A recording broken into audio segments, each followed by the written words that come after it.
interval sa pagpila, guys.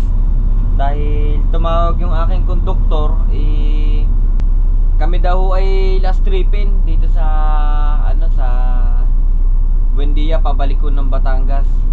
So habang naghihintay tayo dito ngayon, binibilang ko kung ilang baso yung tulog dito. Yung matutulog dito mga ka-South Road, yung sleep over dito na hindi na inabot ng biyahe. At kami ho yung sinuwerte makabalik. Akala ko ho kasi kanina mawa one way tulog na naman kami. Mga South Road, alanganin na nga itong oras na ito kung tutuusin kasi anong oras kaming umalis ng Batangas kanina? Umalis kami dun mga maaga pa mga siguro mga alas 9 siguro mga ka-South Road. So biro mo yun, alas 9 kami umalis. Mahina talagang biyahe ngayon, maraming bus at saka mahina ang pasahero. So anong oras kami umalis doon sa Batangas, tapos ngayon last trip lang kami inabot. So talagang yung mga nasa dulong schedule dun sa lalo na yung mga nahuli pa sa amin na umalis ng Batangas, di baka one way tulog lang sila. So isa siguro sila dito naandito sa tulog ngayon. Maraming tulog dito ngayon bilangin natin. So ayan. So ayan, medyo nagpapa ano tayo ng bus at kasi kanina nandun po ako sa unahan naka-parking sa harapan. Sa may ayan doon. Nilipat ko dito kaya ayan ang aking bus binuhay ko.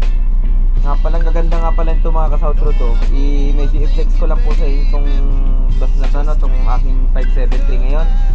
So parang sa lahat kasi ng hino na medyo kaidaran itong 573 na to nakikita na ako sa mga ilaw na to.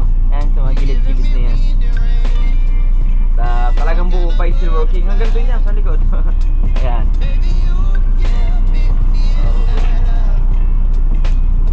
Ayan gumagaan na rin dito sa likod. So, kaya kapag halimbawa pinatay ko yung mga ilaw na yan dito sa loob, yung nangingibabaw yung kulay ng mga LED ron sa sidings ng flooring. Ayan yan. So maganda. Kaso nga lang yung mga ilaw dito sa itaas mukhang naka-condem siguro dito. Ayan yung sa may air duct nya. Ayan. So ayan, balik tayo mga ka-South Road dito sa mga tulog dito. Tignan natin. Bibilang tayo. Ito double check natin. Double check lang natin kung ilan yung tulog dito. Pasensya na mga ka-South Road, medyo madilim ngayon dito sa CCP. Medyo kaya hindi na natin makita ang sayan. Bumaba tayo ng ating bus 573, hindi na natin masyadong makita ang katawan. So magbilang tayo. So ito Batangas itong nakapila na to dito 525. So yan, hindi masyadong makita sa camera dilim na. So isa na yan, isa na. So dito meron pa isa, dalawa, tatlo, apat na. 273, 711, 102 at saka itong 525 na nandito, 4, 5. Nasa likod meron pa 2102, 6, 201 pa yung dati kong dala nakaraan. So madilim na kasi mga South Road, nangingibaw ko nakadilim kaya hindi na natin makita dito. Ang daming tulog dito ngayon. Anin nang nandito mga South Road, hindi pa kasama yung nasa biyahe ngayon, yung last trip dun sa Bolbok, ay dun sa Batangas. So siguro on the way na yun, nasa biyahe na siya. So hindi pa kasama yun, doon pa lang 7 na. May tulog pang isa sa Cubao. So 8. So malamang 8 nga. 8 yung inaasahan natin tulog dito sa Maynila. So syempre yung 8 na yun mga ka-South Road, ganito mangyayari na sa biyahe. Yung 8 bus na yun, halimbawa tama nga ako 8 nga talaga yung tulog, yun yung uubusin muna bukas ng umaga. Bago bukas ng umaga sila na yung pipila. So kailangan maubos muna yung 8 tulog na yun bago makapila yung mga darating naman na galing ng Batangas. So, syempre kasi ang pila, depende kasi yan sa dating ng pasahero, pero maximum 1 hour ang pila eh, dito sa Buendia. So, depende pa yun sa dating ng pasahero. Kung talagang mahina, sumasagad ng 1 oras. Pero kung mabilis, swerte, mga 30 minutes na tatagalin lang yan sa pila. Eh, paano kung mahina talaga? Pero, expected naman, Biyernes bukas eh. So, umaasa tayo ng maganda-gandang biyahe bukas. So, mabilis. Sakto lang din, siguro 8 yung tulog dito. So, hindi maiipon siguro dito bukas ang bus kasi malamang niyan baka yung first trip mamayang madaling araw eh baka marami nang sakay dahil nga Biyernes bukas. So, pero ayos din ngayon kasi ngayon dahil kami inabot, makakahabol pa kami ng isa pang biyahe. So, matu-2 ways kami ngayon. So, hindi, akala ko kasi one way kami kanina eh, dahil anong oras na, alas 6 na, pang 5 pa lang pa rin kami. So, buti na lang inabot kami at last sleeping kami dito sa Buendia. So, ngayon mga ka-South Road, ang sabi sa akin nung aking konduktor, ang alis daw nung sinusundo namin bus doon ay mga 8:45. So, ang sabi niya, i-estimating ko na lang din. So, time check tayo. So, ang oras ay 8:20. 8:20 na mga ka-South Road. So, quarter to na yung paalisin yun. So, mga ka-South Road, ang oras ngayon ay 8:24. So, hindi na tayo maghihintay ng tawag na konduktor natin. So, lalabas na rin po tayo ngayon. Mag-uutay-utay na tayo papunta ron sa Buendia terminal namin. At ito yung resibo ng parking natin na pinumahan ko na rin. So, ibibigay na lang natin paglabas. So, tara na mga ka-South Road. Ay, sana makakota pa kami mga ka-South Road kasi ang pasahero lang namin kanina galing ng Batangas panaktuan lang na pang seating. Dapat maka-seating kami pabalik eh. Maka 49 passenger kami. Kaso mukhang dahil pag last trip mukhang wala nang pag-asa.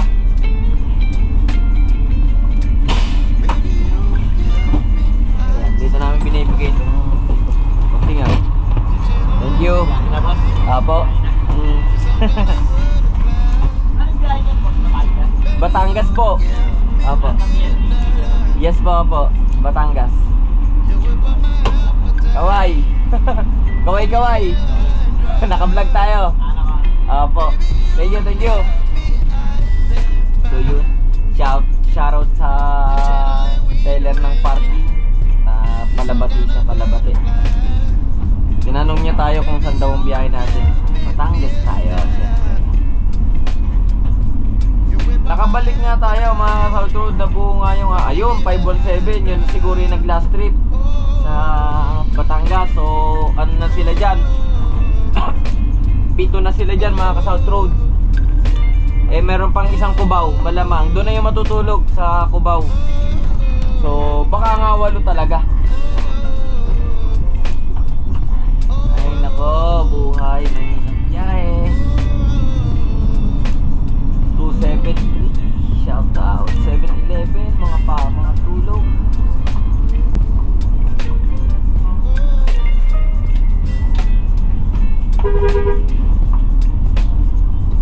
Oh, titig pa naman eh. Kaya ako'y galit eh. 1801, bagong bus ng DLTV.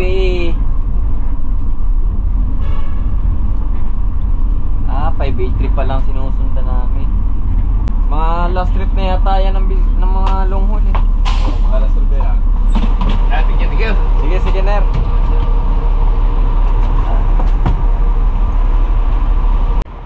So ayan mga ka-South Road, nakatarpuhan natin 1801. Nice, ang ganda. Ayan dahil ito. Ganda, 1801 oh. Nakahilig ka.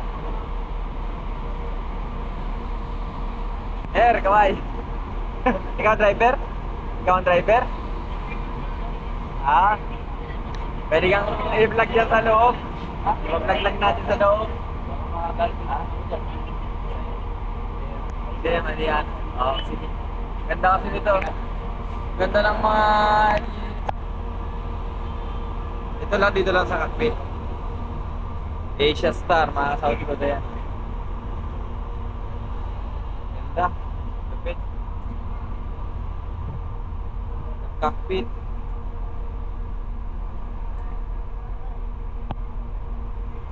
Drycon kayo dito, di ba?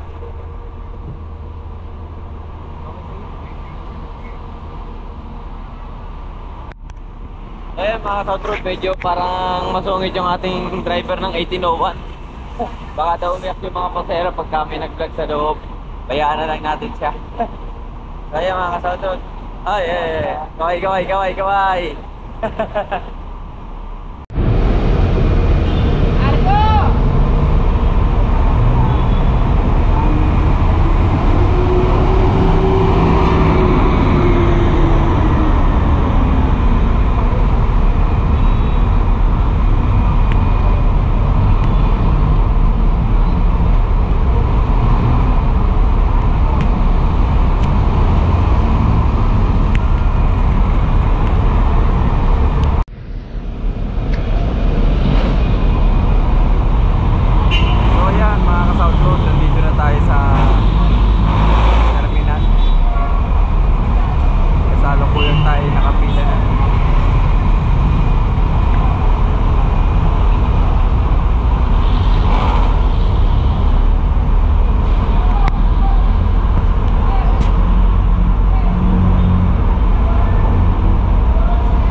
So ayan mga ka-South Road, dahil nga last trip na tayo dito sa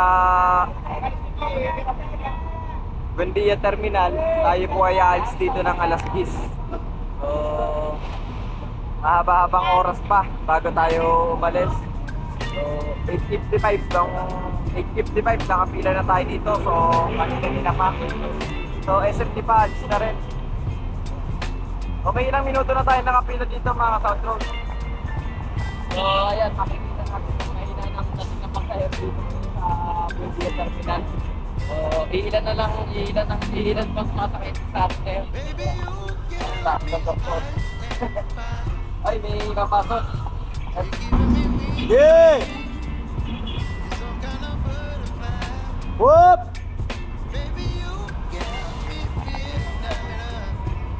Natawag ko ng camera. Ayan.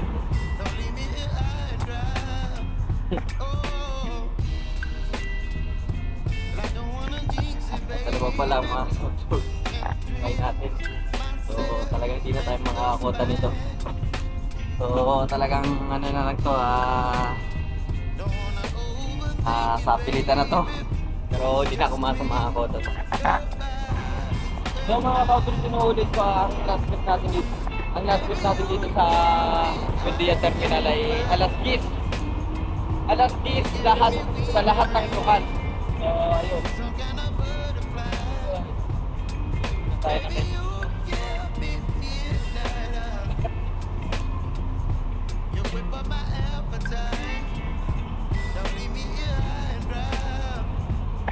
Kabay sa ating mga tropa. Biyahe na po yan. Last trip na. Second to the last. So ayan, second to the last pa sila. Ayan. So ayan, ito yung siya yung driver ng ito biyaheng Nasugbo 1271. So ayan, ano pangalan mo, partner? Romero, so shoutout sa'yo, ba may mga gusto kong batiin.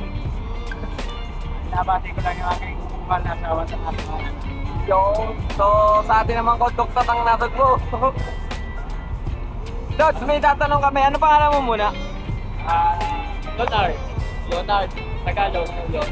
Baka pwede ano bang pinadaanan natin sa destination pagka nasod mo? Kasi alam ko dumadaan ng Cavite yan. Tagaytay lagi. Tagaytay. So, ano pang sunod na bayan sa Tagaytay? Una yun. Pero ilang oras ang biyahe natin? Abot nila na 3 hours pagkatapos kami na. 3 hours. Wala nang traffic to. Wala nang traffic. Ibig sabihin pagka may traffic, Nagkaan pa kayo 4 hours. Oh, gano'n? Wala nang 5 hours? Walang driver dyan. Siya. Pero ito nga, madali. Ano mo talaga yun? Mababa lang. Last trip na sila mga ka-South Road. Hanggang ano oras? Alas 10. Sa lahat ng lokal, alas 10. Kahit sa aming Batangas.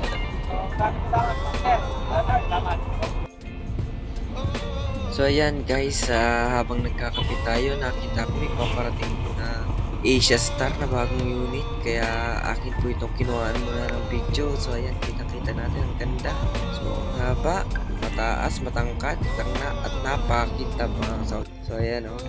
Kaya hinabol ko pa siya at para kunan ng video ulit. Yan po, shoutout sa 1803 pati sa mga driver na nagbabalang ng pasahero yata to last trip dahil wala nang sasakay sa Abuendia, kaya dumiretso na rin sila mga ka-South Road. Pero ang ganda ng bus niya. Uy, ang angas.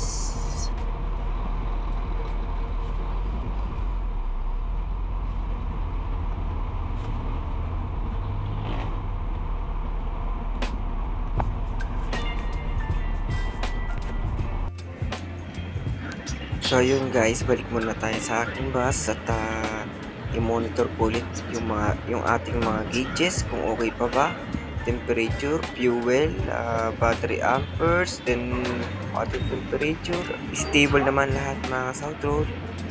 So medyo naiinip na ako mga South Road kasi anong oras na po ito, kakaunti pa lang yung aking pasahero. Kung makikita nyo naman kakaunti na rin talaga yung dumadaan. Halos wala na naglalakad sa daan. So ayun, tignan natin yung ating pasahero guys. So kakaunti pa rin. Iilan pa lang yan, na 19 passengers pa lang yan mga South Road. So may isa kaming passes, shoutout dito sa nakaupo sa aking likuran. Driver ng 1299 sa SMD pa. So sana naman madagdagan pa to guys. Talaga namang kakaunti ito. Mukhang hindi na talaga kami kukuta, tanggap ko na. Ayos lang guys, ganyan talaga ang buhay bus driver, buhay konduktor. Minsan kota, minsan silat, kailangan tanggapin, ganun talaga. So mga ka-South Road, pang 20 may humabol sa atin. So 20 na yung sakay natin. SMD pa raw siya. So halo ang sakay natin, may Batangas Pier at saka SMD pa. So ayan. Balsa tayo, 20 ang sakay natin. Ito rin yung Lemery. Balis na. Lemery yan. Sabay na kaming aangat dito. Kami na lang po yung iniintay sa control. Mga alas 3 ng alas 10. Yung control bago dumating yung Magallanes sa may ama.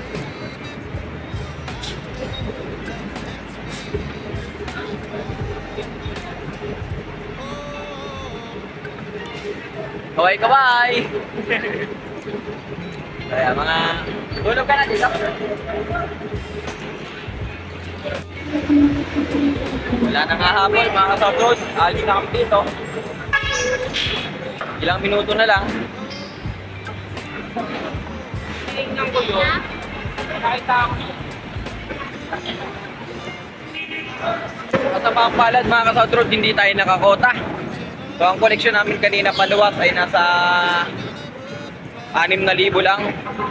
So dapat kasi pag 6,000 ang koleksyon, sana pabalik ng Batangas, makasiting kami, mga 49 passengers kami. But unfortunately, we only got the 20 passengers and that's too bad. Hindi tayo makaka-last trip doon, hindi tayo makakakota ron. So ganun talaga ang buhay. So malapit naman ang mag-November. So before November, lalakas ng biyahe ulit natin. Kung pula na naman, hindi mahulugan ng karayom na naman dito sa terminal kapag ka nangyaring sumapit na before November. Kasi maraming mag-uwi ang probinsya. Lahat. So pati yung long haul natin lalakas din. Sana maka-extra tayo long haul. Oo, last trip tayo, last trip. Last trip din. Tulog na, no? Anong biyahe? Lemery din? Tulog, Lemery. Lemery? So umalis na rin mga ka-South Road yung Lucena. Last trip ng Lucena, nakaalis na rin. Ayun, 5 Gs. Tayo, alis na rin tayo. So hanggang dito na lang mga ka-South Road. Maraming salamat sa inyong panonood. At maraming salamat sa suporta. So, more vlog to come sa atin. At syempre, don't forget to follow, like, share, and comment. So, yun lang.